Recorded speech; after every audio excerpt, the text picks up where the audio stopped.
Hi all, this is Dana, and I'm going to talk about RP. And first I'm going to talk about my inspiration images. And I've already recorded this before and it took me 4 minutes to get through just my images. So I'm redoing it and hopefully it will be shorter this time.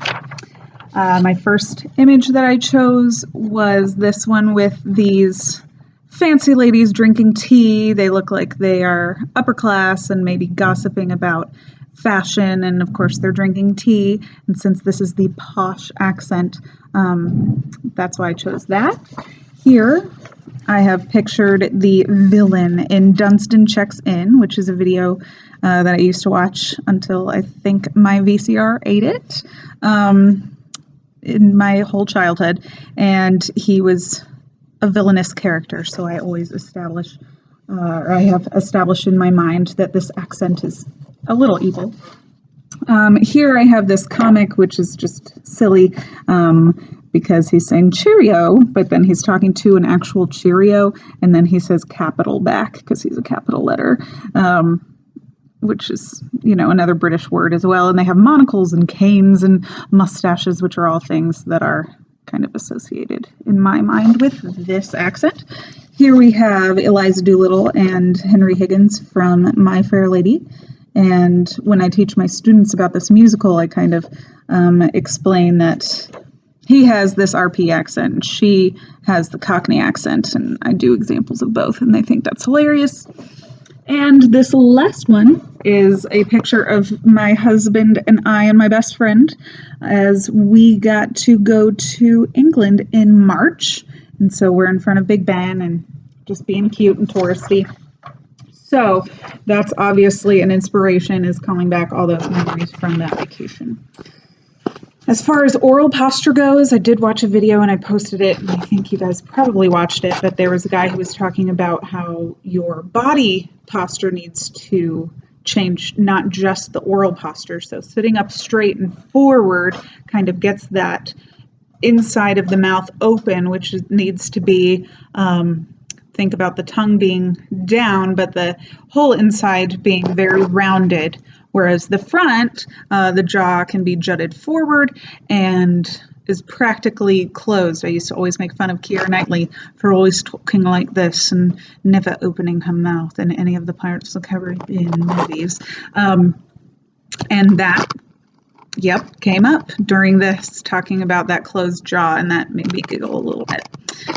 I wrote down, and I don't know if they're going to show up backwards when I upload this or not, but I wrote down these symbols in IPA, I think, the way that Paul Meyer has it in our book, and these are some of the sounds that I have to remember. So this hard T, instead of saying like button your coat, saying button.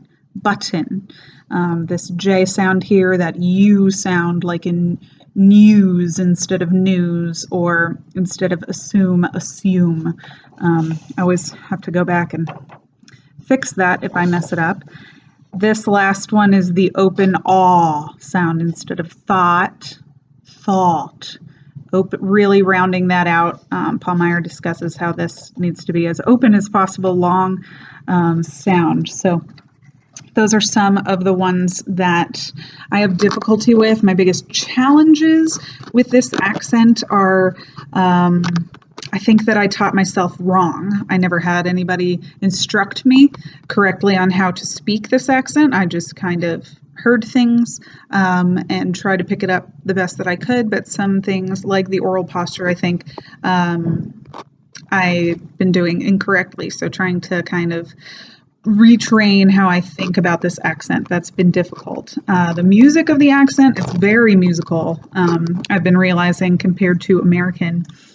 I feel like when we talk, it's kind of da da da da da da da da, and it kind of drops off at the end, but the rest of it's pretty flat for the most part, whereas in RP it's up and down throughout.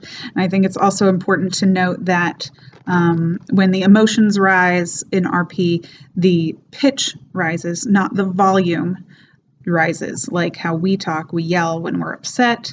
Their pitch not their volume rises. So that was an interesting contrast between the two for me. Trying to make sure I check off all these little boxes of things to talk about. All right, I will do my key sentence in a minute, but I wanted to talk about this monologue that I chose. It's a new monologue, or from a new show, 2016. It is called The Lady Killers by Mac Fox, and it is a show about, they're all monologues, and they're all monologues from women who are murderers. So the one that I chose is kind of given as a TED Talk lecture, that kind of style. And it's all about what life is like being an assassin, a professional assassin. So that is what I chose. And to get myself into the RP mood, I guess, I will say my key sentence. I assume that you are, of course, discussing the nonsense which occurred at the party in Watford. And here's the monologue. I've always found the term a professional person deeply irritating. We all know what it means. Someone that's university educated, someone with a job which is seen as an achievement to have attained. Basically, someone who's earning reasonable money and isn't working class. It's nonsense, though. The guy flipping burgers in McDonald's is a professional who's certainly not there for any reason other than the meager minimum wage he receives to be overheated and abused.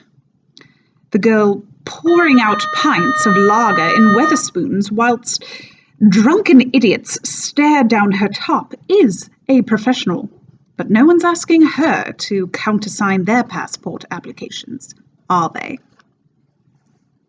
Thanks.